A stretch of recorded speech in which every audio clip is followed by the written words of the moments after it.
In this lesson, we will cover CAT animation workflows. A workflow will more or less be the same for any control rig we animate, but for a CAT rig, we have some features we'll want to take advantage of so that we can get our work done at a good pace and work efficiently. So let's go ahead and take a look at our asset in this scene. You can see that we have our creature falling.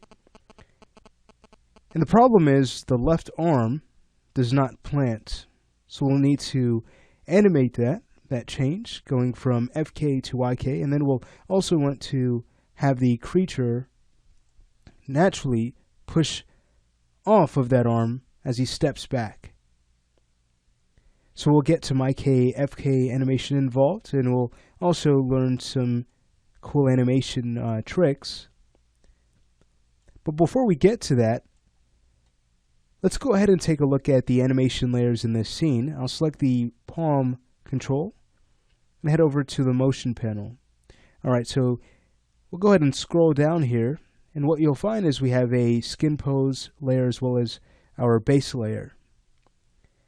Now the skin pose layer, this is an absolute layer that the skin pose has been saved to in case we need to get back to that pose during animation. I find that that's helpful a lot of times to start from the creature's standard pose and then build all from there.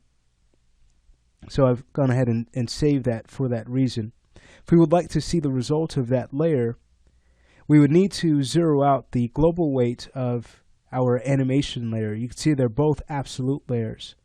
They're going to block the layer here, our base animation, is going to block the connection coming from the skin pose. So again, just selecting the base layer, if we were to head over to our global weight, we can right click on our slider and we'll see the skin pose.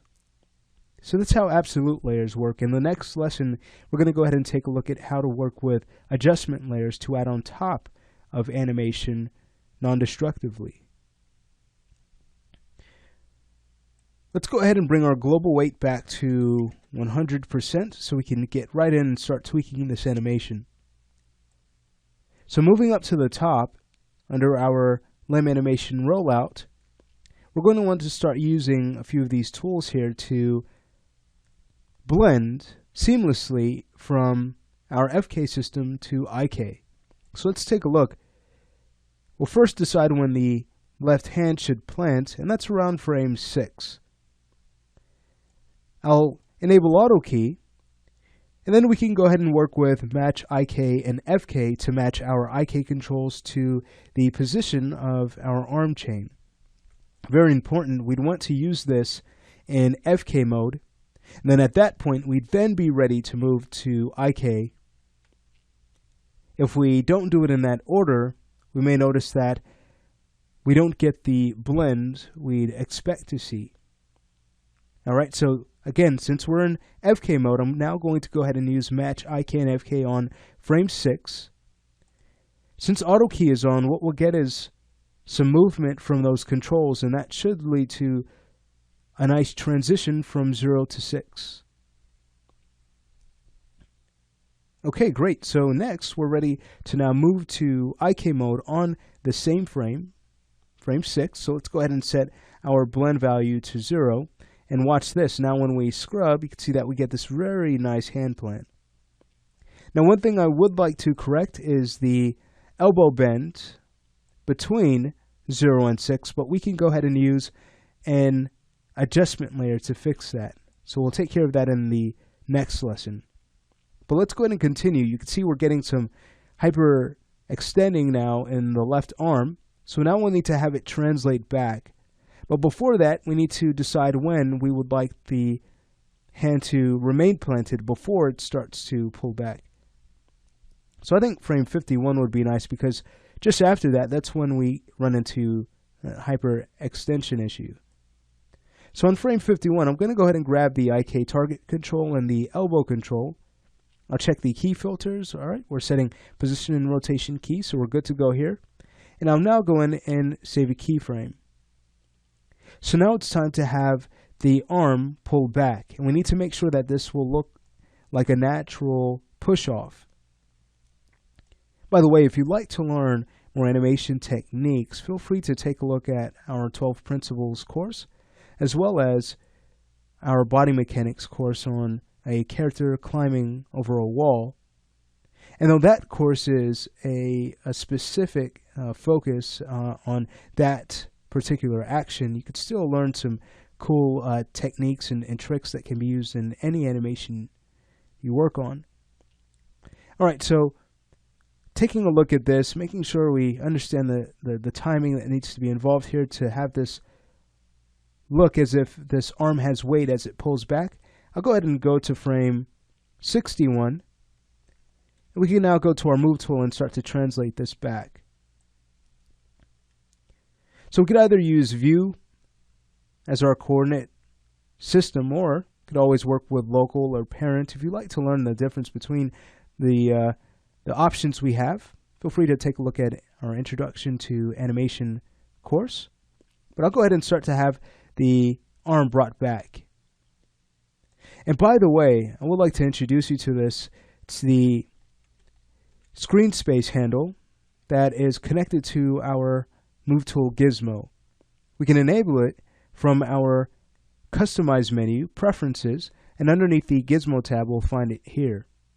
So right now it is on. If I were to go ahead and show this to you, it's this small little gray box that's connected to our gizmo. Here it is. And this allows us to move in any direction we'd like. I find this to be a very nice way to quickly pose because it allows us again to move in any direction. All right, well, now that we've brought the arm up, let's go ahead and take a look. I might use that handle to bring it up a little bit more and then take a look at things in the front view. I might go ahead and bring the arm over to the side just to fix the silhouette. And now to have the creature appear more menacing and to fix its silhouette even more, I think we could start to adjust the elbow.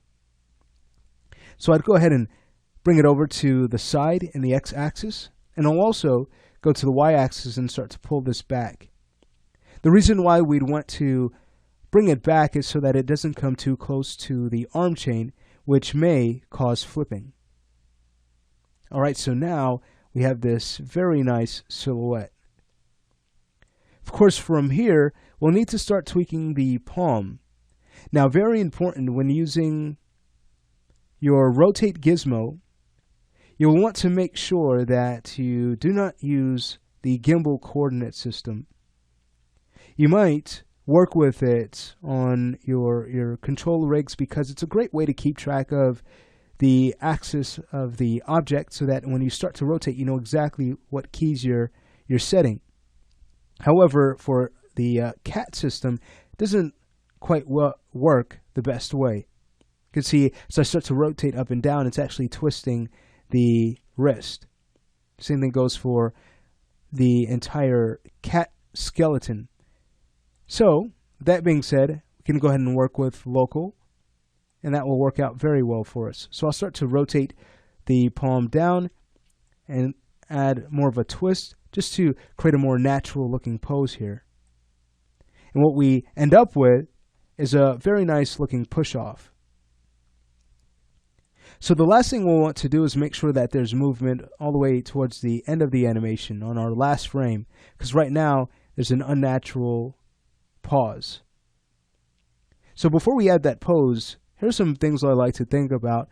How can we avoid twinning for one to make sure that they're not happening, the arm animations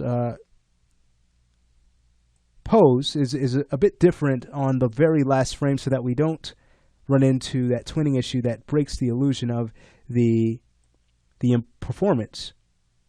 We also would want to make sure that we are avoiding symmetry in our pose. So we're checking for our timing, making sure that the rhythm is slightly different, and we also want to check to make sure that the pose itself is not symmetrical, because those things again start to interfere with the naturalness we're trying to create here. All right, so what I'll do is start to rotate the wrist slightly, and then we could start to pull the IK control back. Not too far. So now what we end up with is a really nice animation where the momentum of the left arm is continuing to pull back to create the illusion of weight and also to break up twinning. You can see on the right side that arm is moving down slightly. Okay, great. Well, before we call this good, I like to always keep an eye on the trajectory of this object, its path of action, just to make sure that we can avoid linearity. So a good way to check for the object's trajectory on a cat rig, we can go ahead and work with ghosting, or what CAT calls onion skinning. If we were to head over to our hierarchy panel, we can go to our link info tab, and with a cat bone object selected, we can now go ahead and work with onion skinning. We'll find it right underneath our bone hierarchy rollout. So again, this is a great way to keep track of our path of action. And it looks like it's a little bit linear as we get to the very end. So I might then start to just pull up the control a little bit more. I'll go ahead and grab the IK target and just bring that up and over so that we get a nice arc in the front view as well as in the side view. I would also like to add a little bit more rotation to the wrist. So we'll go ahead and twist it a bit and rotate it out so that by the end of this, we have a very convincing looking animation. Let's go ahead and deselect and play it back. Very nice. So notice we were able to do this in no time at all. Now keep in mind, once you select your control again, we could still see the onion skin. So feel free to disable it. Simply select the bone object it has been applied to and just go ahead and turn it off. Alright, great. So take a look at this. We have now created a very nice looking arm animation. So what I'd like to do from here is stop the lesson so that we can learn how to work with adjustment layers to add on top of this animation non-destructively.